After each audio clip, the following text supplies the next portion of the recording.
안녕하세요. 오늘도 서연살롱을 찾아주셔서 감사합니다. 제 이름은 50대 중반의 여성인 경기도 출신이에요. 어릴 때 고생하면 나중에 편하다고 하던 것처럼 저는 그런 케이스인 것 같아요. 자랑스러운 이야기인데 현재는 예전보다 훨씬 더 나은 환경에서 살고 있거든요. 지금까지 그렇게 되기까지 젊은 시절 힘들었던 시간들이 있었죠. 아버지가 일찍 돌아가셔서 엄마와 둘이서 살았죠. 지금도 싱글맘이나 싱글데디들이 아이를 키우는 것이 어려운 점이 많은데 예전에는 여러분들이 생각했던 것보다 더 힘들었을 텐데요. 그런데도 엄마는 나를 잘 키우겠다고 노력하셨어요. 회사에서 해고당하셨을 때 보험 설계사로 일하시게 되셨죠. 엄마는 젊을 때 옷가게 아줌마가 좋은 사람을 소개해 줄 거라며 만난 아저씨에 대해 진지하게 생각해 보라고 했어요. 내 나이에 재혼은 무슨 소용이야. 너는 그런 걱정하지 말고 열심히 궁금한 일을 해봐. 다른 집들은 엄마가 다른 분을 만나면 싫다고 했다던데 제 엄마는 내 딸이지만 정말 특별하게 생각하시는 것 같아요. 엄마가 보험 설계사로 일하는 게 어렵다고 생각해서 새로운 사람과 만나면 현재 상황보다 더 편안하게 살 수 있을지도 몰라요. 하지만 아무도 그걸 모르죠. 지금보다 남편이 있다고 더 편안한 삶이 보장되는 것은 아니거든요. 난 지금 너와 둘이 살아가는 게 편해. 엄마는 재혼해서 남자 집에서 제가 소홀히 다뤄질까 봐 커서 싫다고 생각해. 엄마와 같이 존중받을 수 있는 사람이 아니면 싫다며 아줌마에게 확실히 알려준다고 했대. 자세히 들었을 때 얼마나 엄마가 나를 사랑하는지 깨닫게 됐어요. 그 말을 들어서 더욱더 엄마를 사랑하게 됐죠. 그래서 한순간이라도 더 빨리 돈을 벌 수 있는 일이 하고 싶었어요. 엄마의 부담을 덜어주고 싶었거든요. 그래서 전문대에 진학해서 아르바이트를 하며 따로 제과제빵을 배웠어요. 그 분야를 배우게 된 것은 빵과 케이크를 좋아했기 때문인데 의외로 그쪽에 미래가 있을 것 같다고 생각했어요. 저는 2년간 장학금을 받으며 제과제빵뿐만 아니라 당시에는 유익했던 바리스타 자격증도 취득했고 그와 함께 고급 베이커리나 카페에서 아르바이트를 계속했어요. 덕분에 졸업 후 부촌의 한 카페에 취직할 수 있었어요. 그 카페에서는 커피나 차뿐만이 아니라 케이크와 과자도 직접 만들었어요. 2차 실습과 3차 면접이 생각했던 것보다 어려웠지만 무사히 취직해서 정말 기쁘네요. 엄마, 이제 고생 끝이야. 지금까지 엄마가 나를 포기하지 않고 키워주셔서 이제는 내가 엄마를 편안하게 살게 도와줄게요. 당장 큰 돈을 벌지는 못하지만 거기서 일을 하면서도 할 수 있는 것을 해보겠어요. 엄마는 아직 건강하신데 나 같은 경우에도 지난달에 실적이 좋았던 게 있지만 엄마가 보험사로서 좋은 인재임에도 그만둘 수도 있지 않을까 걱정스러워요. 미선아, 엄마가 자식을 먹이고 입히는 건 당연한 일이지만 그걸 가져야 한다고 생각은 안 해. 엄마가 일하는 것을 좋아해. 그러나 어느 순간 힘들어질 때 그만둘지도 몰라. 너는 이제 사회생활을 시작하게 되었어. 생각보다 어려운 일이 있을 거야. 스트레스 받을 일도 많겠지. 넌 건강을 생각하면서 일에 잘 적응할 생각만 해. 그래서 엄마는 저를 센스 있는 레스토랑에 데려가서 맛난 음식을 사줬어요. 이제는 엄마가 쉴 수 있도록 나가 볼게요. 미선아, 엄마가 일하신 후에 나는 사람은 자신의 취미를 가져야 일이 힘들어지거나 지칠 때에도 활력이 되는 것을 깨달았어. 너는 그동안 공부하고 알바하고 자격증도 따면서 취미에 대해 생각하지 않고 살아왔지. 지금부터라도 좋아하는 것을 찾아 여가 시간을 즐기며 남자도 만나 연애도 해봐야 좋은 사람을 알아가는 데 도움이 될 거야. 그래서 퇴근하면 집에 바로 오라는 말도 들었어. 아무래도 엄마는 내가 친구도 없고 휴일에도 집에만 있는 걸 걱정하시는 것 같았어. 그래서 내가 뭘 좋아하는지 심각하게 생각하게 됐거든. 일하면서 계속 몸을 쓰는 나로서는 좀 덜 움직이는 활동을 해보고 싶은 마음이 들었어. 하지만 처음 해보는 것을 시작하기가 어려워서 정말 당황스러웠어. 어느 날 카페 사장님이 프랑스어 교재를 가져와 공부하시는 걸 보았어. 프랑스어를 공부하고 싶으신가요? 하니까 사장님은 원래 일본에서 배웠다가 일본에서 프랑스어를 공부해보며 케이크나 마들린 같은 것도 프랑스에서 배우고 싶어서 시작했다고 하셨어. 정말 프랑스어 모임에 참여해서 배우고 싶다는 생각은 처음이라 인터넷 동호회에 가입해서 배운다고 했어. 그 말을 듣고 나도 프랑스어를 배워보고 언젠가는 프랑스에 가보고 싶다고 다짐했어. 하지만 사장님과 같은 동호회에 참여하는 것은 부담스러워서 다른 모임을 찾아보기로 했어. 그렇게 찾아보다가 직장인들이 모여 기초부터 공부하는 프랑스어 모임을 찾았어. 연락해보니까 막 시작하는 기초반이 있어 신청했고, 인터넷 모임에 가입해서 주말에 첫 만남을 가졌어.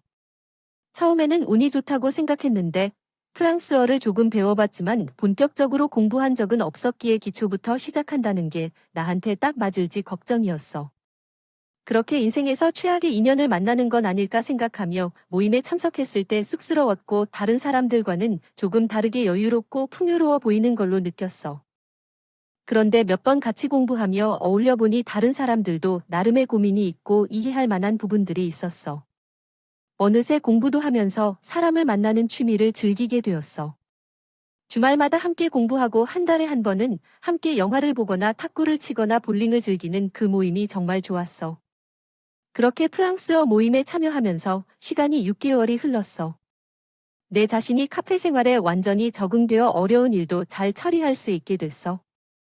그런데 어느 날 프랑스어 모임에 있는 한 남자가 카페로 와서 나에게 말했어. 미선 씨, 이번 주에 프랑스어 모임 가기 전에 같이 식사할래? 나의 파스타 맛집이 있어 정말 맛있어. 프랑스 음식은 아니지만 서로 친해졌으니까 같이 마시고 먹고 결합할 수 있지 않을까? 나는 이상한 사람이 아니라 그냥 너와 친해지고 싶은 사람이야. 그렇게 나에게 적극적으로 다가오는 사람은 처음이었어.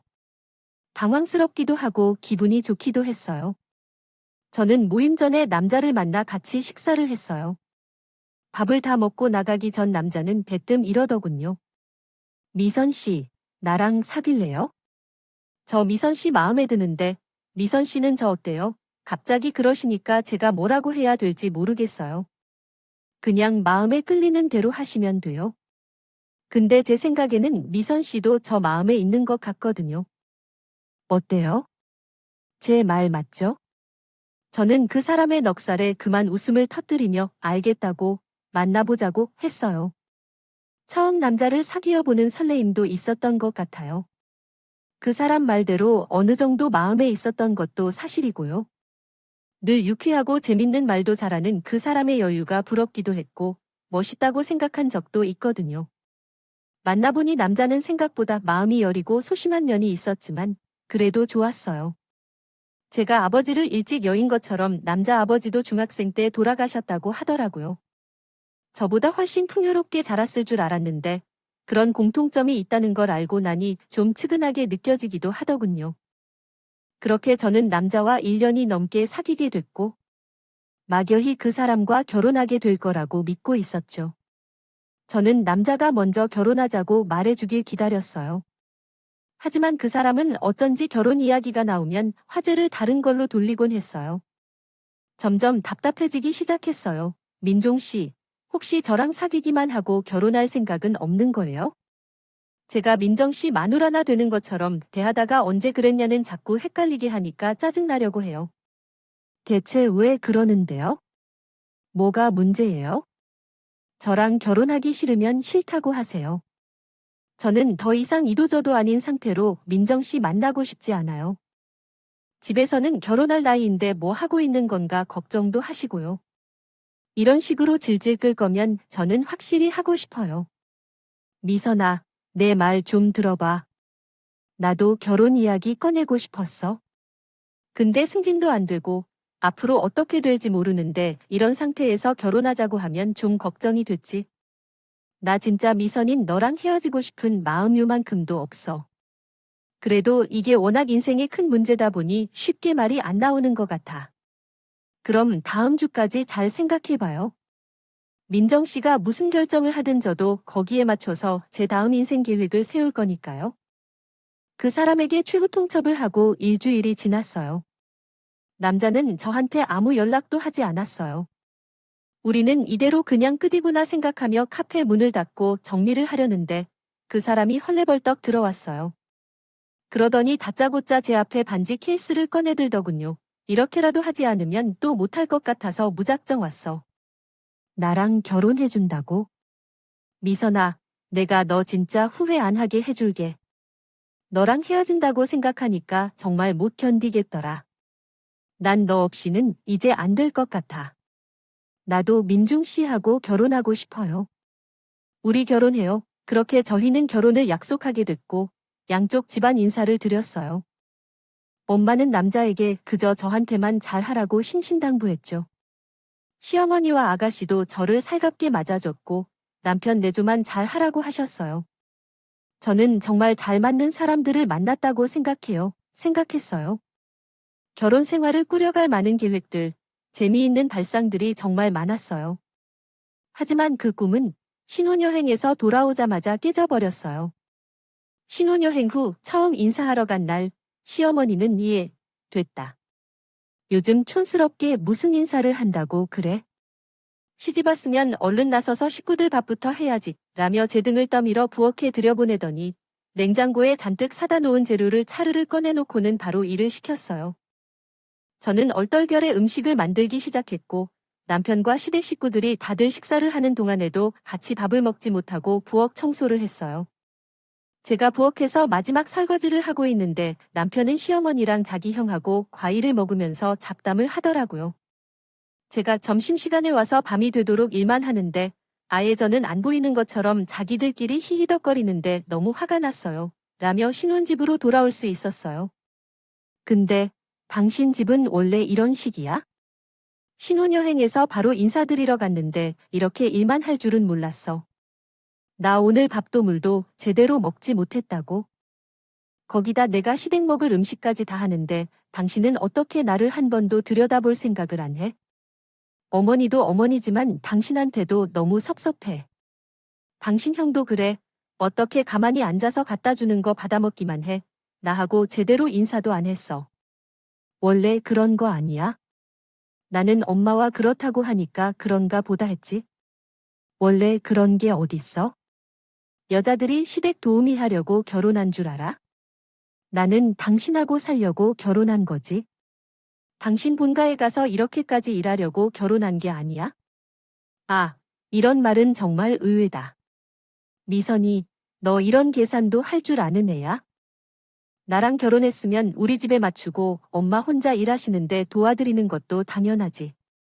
도우미니 뭐니 그런 식으로 생각할 줄은 몰랐네. 그리고 좀 전에도 당신 형이라고 한 거 불쾌하네. 우리 형이 아직 결혼 안 했다고 얕보는 거야? 이건 아니지. 제대로 아주버님이라고 불러야지. 당신, 이제 우리 집사람이야. 엄마랑 형도 당신 식구라고. 19명 같이 도우면서 해야지. 왜 나 혼자 다 해? 오늘은 그만하자. 하지만 남편은 시어머니 앞에만 가면 말과 행동이 달랐어요.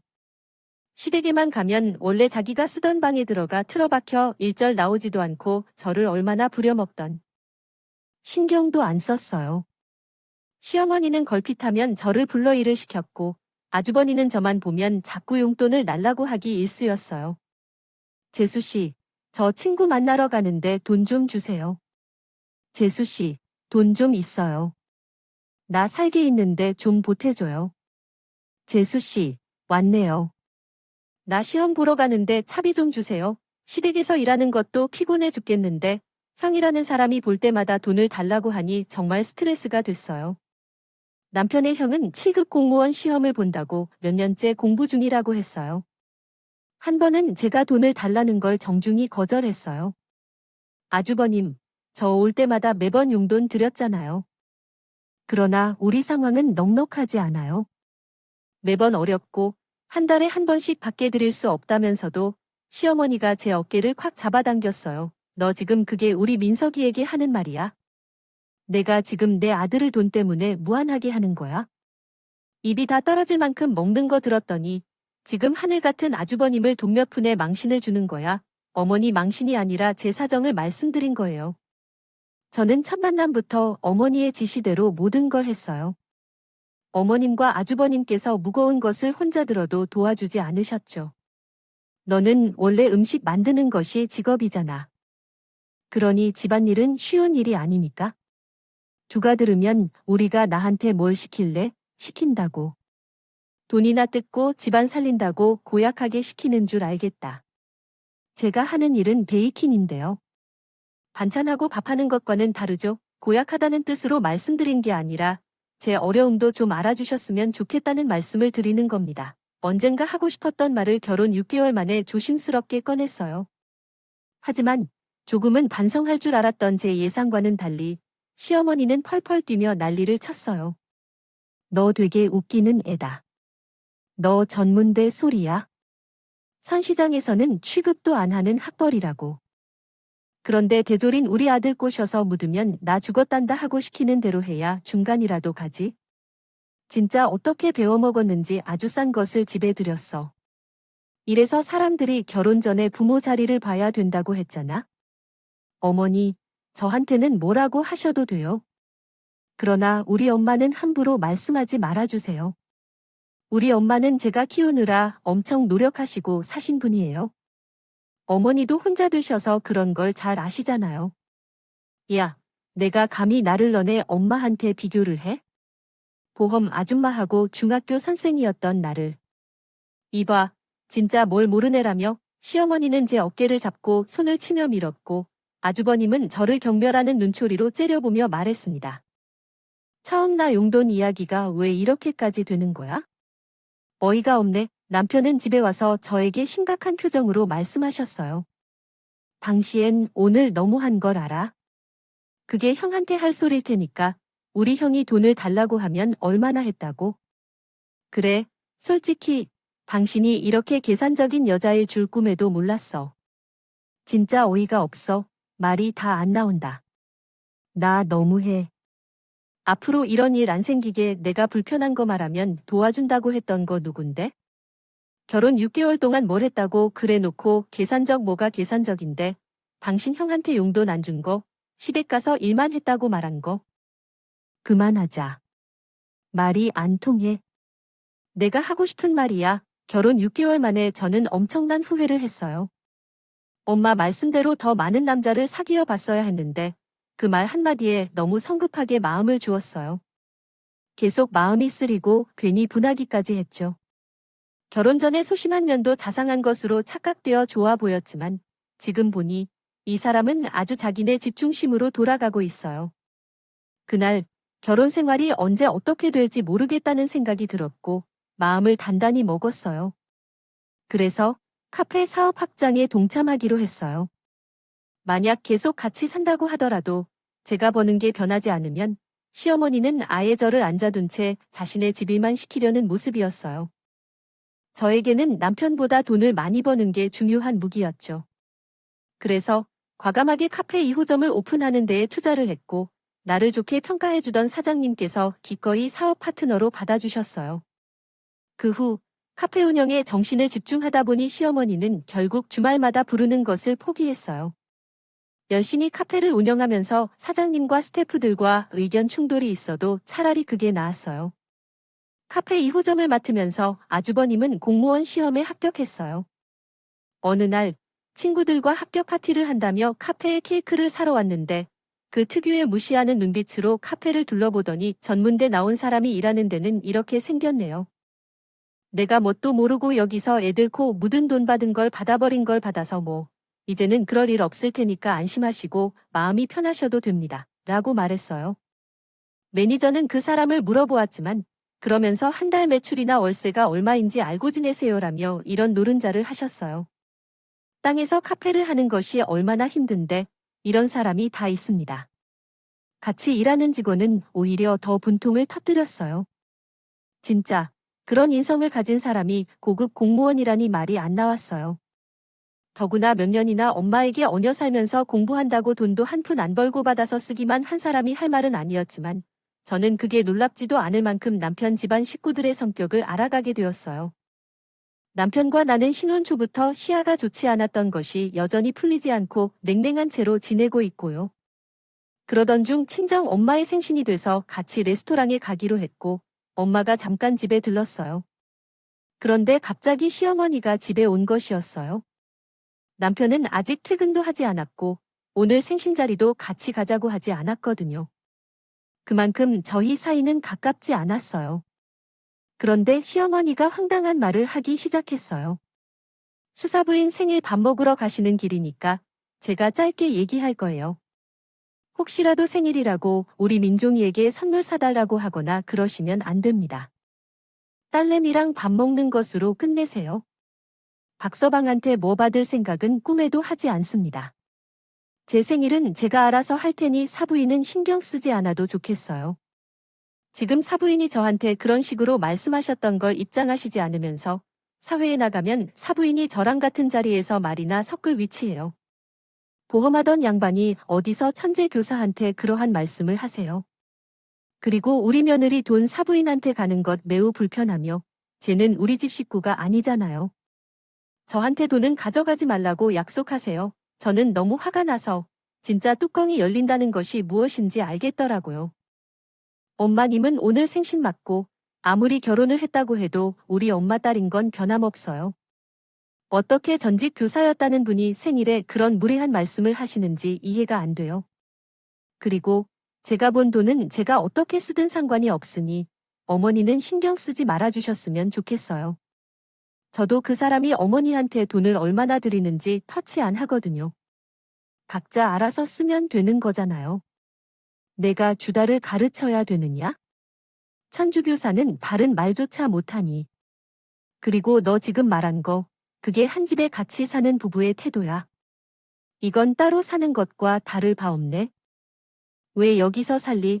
라고 소리를 지르며 화를 내고는 엄마와 함께 나왔어요. 저는 엄마와 함께 맛있는 음식을 먹으며 백화점 쇼핑도 하고 기분을 풀기 위해 노력했어요. 미선아, 엄마는 내가 어떤 선택을 하더라도 내 편이라고 하고 넌 정말 괜찮은 애야? 그 사실을 잊지 말아야 해. 엄마는 내가 남편과 이혼하고 싶은 마음을 알고 있다고 얘기하며 길가에서 엄마에게 안겨 울었어요. 저는 혼자 울며 슬픔을 참아온 것들이 한 번에 터진 것 같았어요. 집에 돌아가니 시어머니께서 연락을 주셨는데 아까는 좀 흥분했던 것 같단다. 너는 알아서 돈을 쓰되 낭비는 하지 말고 민족과 상의해서 사용하라고 하셨어요. 그런데 저는 그 순간부터 시어머니를 의심하게 되었습니다. 그리고 잠시 후 시어머니의 마음을 알게 되었어요. 아주버님이 사귀었던 여자친구와 결혼을 하게 된다는 사실을 알았을 때 결혼 준비를 여자 집과 잘 상의해서 진행 중이라고 하셨고 그러나 상황이 예기치 않게 변했습니다. 남편이 내게 말도 없이 제 통장에서 6천만 원을 인출했다고 하더군요. 왜 거기서 돈을 뺐어? 무슨 급한 일이 생겼니? 각자 관리하는 통장은 큰일이 생길 때만 사용하기로 했잖아. 형 결혼 비용을 지원해 드리려고 엄마에게 드렸어. 왜 나에게 말도 안 하고 내 돈에서 사용하고 있지? 당신은 아무것도 돈을 내지 않는데 그래서 내가 당신에게 믿음을 어떻게 가져야 할지 모르겠어라며 제가 놀란 소리를 했습니다. 이에 맞서 시어머니는 너무하지 않니? 사람이 그 이상이나 될 수 있는 거 말이지. 이런 소리를 하는 너무한다. 이런 소리 하는 것 알아 하면서 이어갔습니다. 당신이 결혼한 이후 우리 엄마에게 한 번도 용돈을 드린 적이 없어. 그런데 나의 돈을 가져가는 방식으로 이야기하는 건 웃긴 일이지 라고 지적했어요. 모든 일은 마침내 이렇게 마무리되었답니다. 결국 저는 결혼을 위한 돈을 시어머니의 통장에서 사용했다고 밝혔고 시어머니는 그것에 대해 자네가 내 집며느리가 되었으니 내게 어떤 이익이 있었느냐? 내가 창피해서 어디서도 말하지 못하는 이유는 그저 네 카페가 잘 되는 것에 대한 높은 희망을 품은 것뿐이야. 나는 내가 다른 사람보다 훨씬 많은 금전적 혜택을 누렸다. 그 정도는 해야 될 것 같아 라고 말했어요. 당신이 우리 집의 경제적 상황을 도와주어야 할 것 아니냐 라며 상황을 더 악화시켰습니다. 돈 갚은 거 다 뭐 할까 같이 쓰면 좋을 것 같아요. 제가 전문대를 졸업한 게 이렇게까지 할 일인가요? 제가 죄지었어요. 그걸 자꾸 문제로 사무실에 더는 못 살 것 같네요.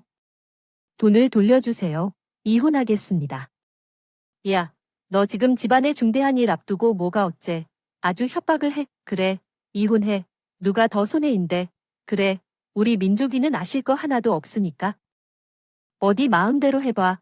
엄마처럼 팔자듭시도 살고 싶으면 그러라고. 제가 다시는 엄마 이야기 그런 식으로 하지 말라고 그랬을 텐데요. 이제 진짜 끝이에요. 저는 화가 머리끝까지 나서 집에 오자마자 짐을 챙겼고 남편은 아주 팔짱을 끼고 그런 저를 차갑게 쳐다보았어요. 저는 두말도 하지 않고 이혼 서류를 보내고 돈을 돌려달라고 했어요. 하지만 시어머니와 남편은 제가 먼저 이혼 얘기를 꺼냈고 집안 행사에 협조하지 않았으니 위자료로 받겠다고 버텼어요. 당시 저는 그 사람들하고 한 번이라도 만나는 걸 줄이고 싶었어요. 그래서 그 돈을 받지 않기로 하고 깔끔하게 이혼해버렸죠. 솔직히 그 집 식구들이 제 돈을 쓴다는 게 너무 화가 나긴 했죠. 혼자 가만히 있다가 한 번씩 그 일이 생각나면 속에서 불이 나는 것 같아서 미칠 것 같은 날이 있었어요. 그래서 저는 일에만 몰두해서 카페에서 거의 살다시피 했어요. 사장님은 그런 저에게 제안을 하셨어요. 우리 카페 케이크를 체인으로 하자는 이야기가 들어왔어요. 그래서 파티세들을 덮었고 기계를 드리려고 해서 제대로 등록하면 온라인몰에서도 팔 수 있다고 하는데 그거 책임자 자리를 맡았어요. 정말 제가 해도 괜찮으시겠어요? 미선 매니저가 안 하면 누가 해? 저희는 투자자를 만나고 카페 이름을 붙여서 케이크를 전문화하는 작업을 했어요. 파티세들을 훈련시키고 같이 케이크를 만들며 애를 썼고 사장님은 케이크 팔로를 옆에 갔죠. 다행히 저희 일은 잘 돼서 케이크를 찾는 사람들이 많아졌어요. 미선 팀장 이자에 우리 CEO 하자. 그게 좋겠어. 사업은 학벌도 중요하겠지만 무엇보다도 이런 열정과 사악한 눈이 더 중요한데 미선 팀장은 정말 감이 좋은 것 같아라며 제게 공동대표를 제안하셨고 저도 좋다고 했어요. 이혼한 이후 일에만 매달렸던 책은 최고의 성공이었어요. 엄마는 너무 좋아서 펑펑 우셨어요. 내가 이혼하고 일이 제대로 안 풀리면 어떡하나 걱정했는데